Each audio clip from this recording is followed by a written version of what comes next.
Pemirsa, Menteri Pertanian Andi Amran Sulaiman membantah adanya bawang merah impor masuk dari Thailand. Bantahan tersebut disampaikan Menteri Pertanian setelah melakukan inspeksi mendadak ke Pasar Induk Kramat Jati, Jakarta, Kamis siang.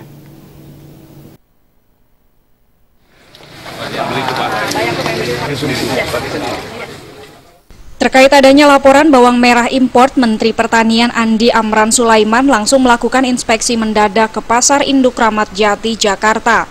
Dari hasil belusukannya tidak ditemukan bawang merah asal Thailand yang diberitakan telah masuk ke pasar Indonesia. Menurut Amran, isu tersebut tidak benar, karena setelah melakukan kunjungan ke daerah pertanian bawang merah yang ada di Indonesia seperti Brebes, Garut, dan Bima, menunjukkan bahwa hasilnya surplus mencapai 200.000 ton.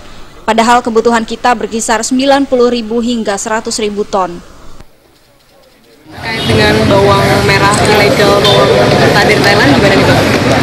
Udah dipastikan udah nggak ada di beredar? Ada nggak? Nggak, makanya saya bisa statementnya dari... Insya Allah mudah-mudahan tidak ada. Kalau ada, pasti ditindak tegas. Pak, emang beda itu?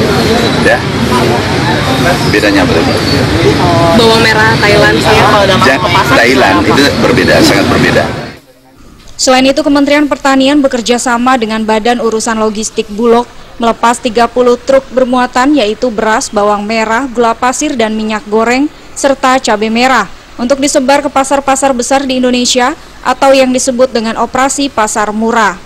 Operasi pasar murah tersebut untuk menjual komoditas strategis agar stabilitas harga terkendali. Dari Jakarta, Wahyu Sadiatmoko.